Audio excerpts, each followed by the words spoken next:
नमस्ते दोस्तों, आप सभी दोस्तों का हमारे चैनल पर बहुत बहुत स्वागत है। दोस्तों, आपने बहुत सारे सीरियल किलर की कहानियाँ पढ़ी और फिल्मों में देखी होंगी, लेकिन आज जो कहानी, जिस सीरियल किलर की कहानी मैं आप लोगों को सुनाने जा रहा हूँ, वो कहानी सुनकर आप लोगों के रोंगटे खड़े हो जाएंगे, क्योंकि ये कहानी हिंदुस्तान के सबसे कम उम्र के सीरियल किलर की कहानी है। ये कहानी बिहार के बेगूसराय के मुसहरी गांव की है।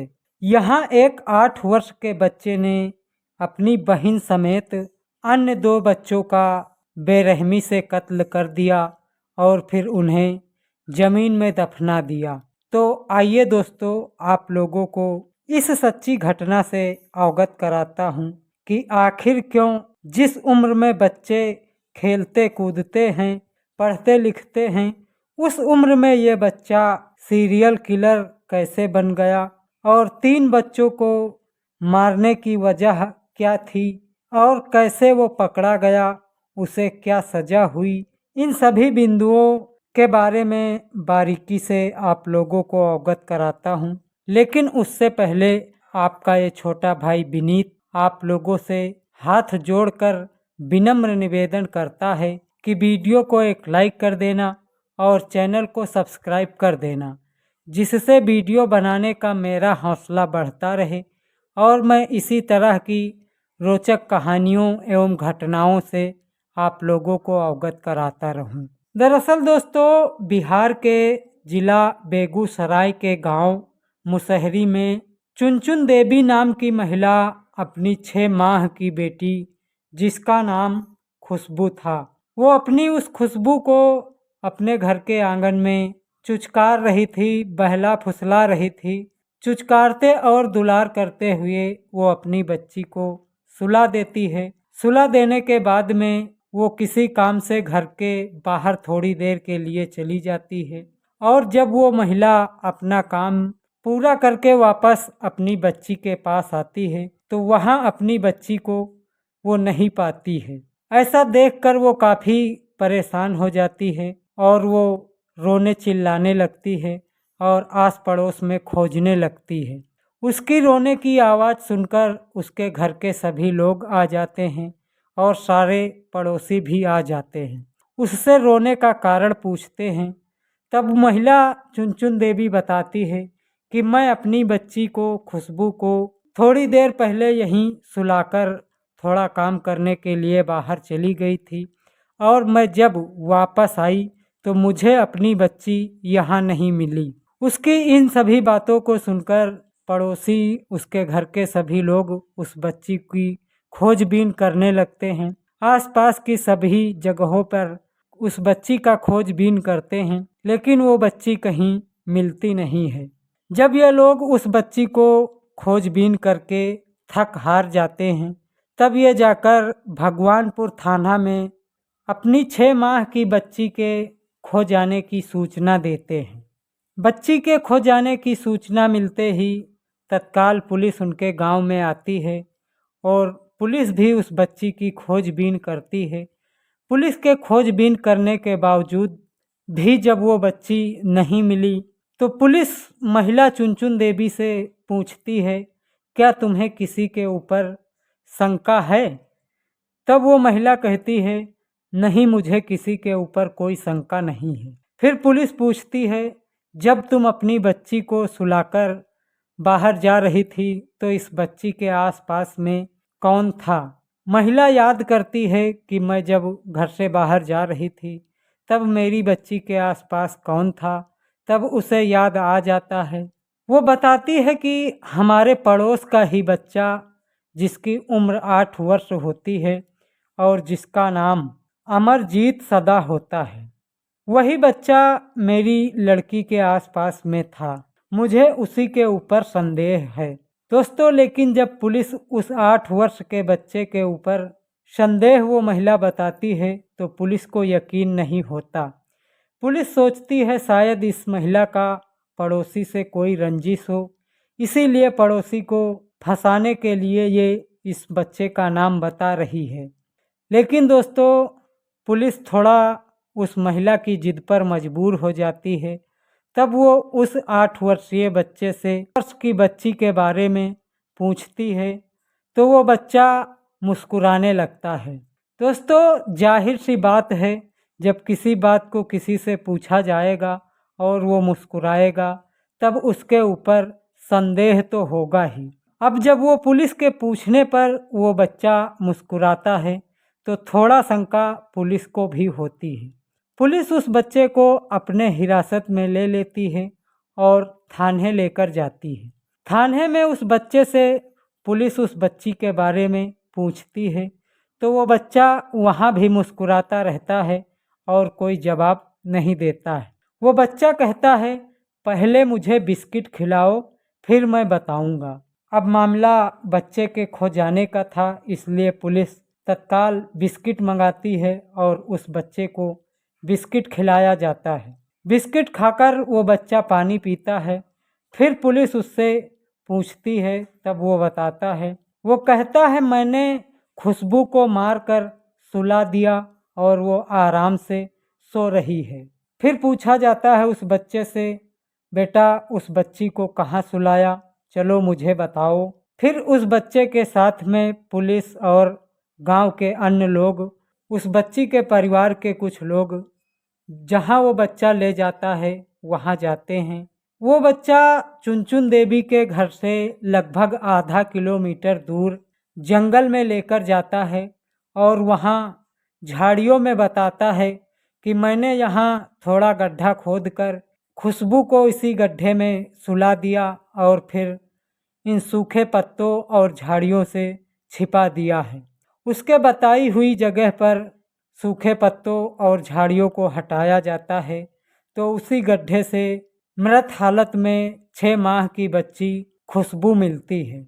अब दोस्तों, पुलिस जब ये नज़ारा देखती है तो पुलिस भी दंग रह जाती है और गांव के परिवार के सभी लोग दंग रह जाते हैं। अब ये बात आग की तरह इलाके में फैल जाती है। फिर पुलिस उस बच्चे को वहां से वापस थाने दोबारा लेकर आती है और दोबारा से फिर उस बच्चे को बहला फुसलाकर बिस्किट उस्किट खिलाकर उससे दोबारा पूछताछ पुलिस करती है कि बेटा तुमने क्या कोई और इसी तरह किसी बच्चे को मारा है। तब वो बच्चा कहता है, हाँ मैंने इसी तरह अपनी सगी बहन को भी मारा है। वो बताता है कि एक दिन की बात है, मेरे माता पिता मेरी छोटी बहन जिसकी उम्र 8 महीने थी, उस बच्ची को घर में छोड़कर बाहर काम के लिए दोनों लोग चले गए थे और घर में हम और मेरी छोटी बहन थी। मेरे मम्मी पापा के चले जाने के बाद में मैं अपनी छोटी बहन के साथ में खेल रहा था, लेकिन मेरी बहन रो नहीं रही थी और मैं उसे रुलाना चाहता था, इसलिए मैंने अपनी बहन को मारना शुरू किया। पहले उसे हाथों से मारता रहा, फिर वो जब रोने लगी तो मुझे बहुत ही मज़ा आने लगा। फिर मैंने उसे ज़ोर ज़ोर से रुलाने के लिए पास में पड़े एक ईंट या पत्थर जैसे सामान से उसके सर पर वार करना चालू कर दिया और उसके ऊपर तब तक वो बच्चा वार करता रहा जब तक कि वो 8 माह की बच्ची मर नहीं गई। दोस्तों, वो अपनी सगी बहन को मारकर आराम से घर में खेल रहा था और फिर थोड़ी देर बाद उसके माता पिता वापस घर आ जाते हैं, तो वो ये नज़ारा देखकर दंग रह जाते हैं। वो अपनी 8 माह की बच्ची को लहूलुहान हालत में देखते हैं और उसे उठाते हैं तो देखते हैं कि बच्ची तो मर चुकी है। दोस्तों, उनके माता पिता ये नज़ारा समझ जाते हैं कि इस घटना को अंजाम किसने दिया, लेकिन अब मामला उनके घर का था। वो सोचते हैं कि मैंने अपनी बच्ची तो खो ही दी है, अगर मैं ये बात किसी को भी बताऊंगी तो मैं अपना बेटा भी अपने हाथों से खो दूंगी और वो हमेशा हमेशा के लिए जेल की सलाखों में चला जाएगा। इसलिए वो लोग उस बात को छिपा लेते हैं। अब पुलिस उस बच्चे को फिर बहला फुसलाकर उससे और पूछताछ करती है। कहती है, बेटा क्या तुमने किसी बच्चे को और इसी तरह से मारा है? तो वो बच्चा कहता है, हाँ मैंने एक बच्चे को और इसी तरह से मारा है। मैंने अपने चचेरे भाई यानी चाचा के लड़के को इसी तरह से मार दिया था। हम और हमारे चाचा का लड़का दोनों साथ में खेल रहे थे। हमारे चाचा का लड़का खेलते वक्त काफ़ी हंस रहा था, लेकिन उसकी हंसी मुझे पसंद नहीं आ रही थी। मुझे तो उसे रोता हुए देखकर काफ़ी खुशी होती थी, इसलिए मैं उससे बार बार बोलता रहा कि रो रो, लेकिन वो रोया नहीं, वो सिर्फ हंसता रहा। फिर मैंने उसके सर पर पास में पड़े एक ईंट या पत्थर से उसके सर पर वार कर दिया, और एक नहीं बल्कि कई वार किए। जब तक कि वो मर नहीं गया तब तक वो बच्चा उसके सर के ऊपर उसी पत्थर से वार करता रहा। दोस्तों, ये बात भी उनके घर वालों को पता चल जाती है। वो लोग इस घटना को अच्छी तरह से समझ चुके थे कि इस घटना को इस मेरे बच्चे अमरजीत ने ही घटना को अंजाम दिया है। लेकिन दोस्तों, फिर भी पहले की तरह ही घर का मामला होने के कारण और अपने बच्चे को बचाने के लिए मामले को फिर दबा लेते हैं और किसी को कोई जानकारी नहीं देते हैं। लेकिन दोस्तों, इसी तरह जब उसने पड़ोस में रहने वाली 6 माह की बच्ची को अपना शिकार बनाया तो वो पकड़ा गया। अब पुलिस उस बच्चे से मारने का कारण पूछती है और कहती है कैसे मारते थे। तब वो बच्चा बताता है कि मैं पहले इन सभी बच्चों को अपने हाथों से मारता था। जब ये बच्चे रोते थे तो मुझे बहुत ही मज़ा आता था। फिर इन्हें ज़ोर ज़ोर से रुलाने के लिए मैं इनके सर पर ईंट या पत्थर से वार करता था और फिर वो मर जाते थे। दोस्तों, यदि इनके माता पिता ने पहली ही घटना में कोई कदम उठाया होता और इसकी जानकारी किसी से दी होती तो शायद वो अन्य 2 घटनाओं को अंजाम नहीं दे पाता। अब 8 वर्षीय अमरजीत ने जब 3 कत्ल का कबूल कर लिया तो पुलिस वालों ने उनके माता पिता को थाने पर बुलाया और उन्हें सारी बात बताई और उनसे पूछा क्या ये बात सही है। तो उनके माता पिता कहते हैं हाँ, ये बात सत्य है। इसने अपनी सगी बहन को भी इसी तरह मौत के घाट उतार दिया और अपने चचेरे भाई को भी मौत के घाट उतार दिया। लेकिन मैं अपने बच्चे को बचाने के लिए इसकी जानकारी किसी को भी नहीं दी। अब पुलिस उस बच्चे को अपने हिरासत में लिए रहती है और इस घटना को अंजाम देने का कारण जानने के लिए उस बच्चे का मनोचिकित्सक से जांच कराती है। मनोचिकित्सक डॉक्टर आते हैं और उस बच्चे की जांच करते हैं तो पाते हैं कि उसके अंदर एक बीमारी है जिसे कंडक्ट डिसऑर्डर कहते हैं। वही बीमारी उस बच्चे के अंदर होती है। डॉक्टर कहते हैं जिस बच्चे के अंदर ये बीमारी होती है उसे ऐसा काम करने में बहुत ही मज़ा आता है, इसीलिए इस बच्चे ने इन 3 घटनाओं का अंजाम दिया। अब दोस्तों, हमारे देश हिंदुस्तान में इतने कम उम्र के बच्चे को कोई सज़ा या जेल में भेजने का कोई प्रावधान नहीं है, इसलिए उस बच्चे को बाल सुधार गृह भेज दिया जाता है और वो बच्चा 3 वर्ष तक उसी बाल सुधार गृह में रहता है। लेकिन इसका भी एक नियम है, 3 वर्ष से ज़्यादा बाल सुधार गृह में भी उस बच्चे को नहीं रखा जा सकता था। इसलिए 3 वर्ष बाद ये मामला कोर्ट पहुंच जाता है और कोर्ट इन सभी बिंदुओं पर बारीकी से जांच पड़ताल करती है और फिर बाद में वो फैसला सुनाती है। जब तक कि ये बच्चा बालिग न हो जाए तब तक के लिए इसे इसी बाल सुधार गृह में रखा जाए। दोस्तों, सन 2015 में वो बच्चा बालिग हो जाता है और 2015 में उसे उसके पुराने गुनाहों को छिपाकर उसे रिहा कर दिया जाता है।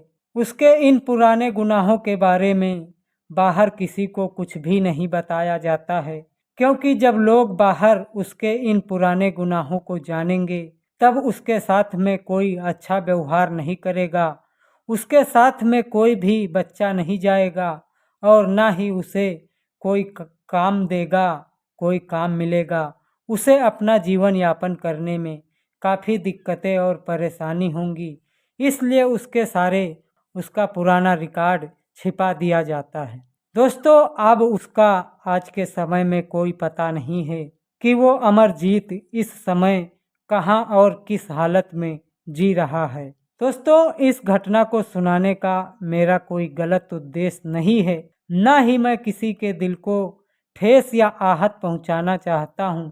मैं तो ऐसी घटनाओं से आप लोगों को अवगत कराकर आप सभी लोगों को जागरूक करना चाहता हूं, जिससे आप लोग जहां भी रहें अपना एवं अपने परिवार का ख्याल रखें।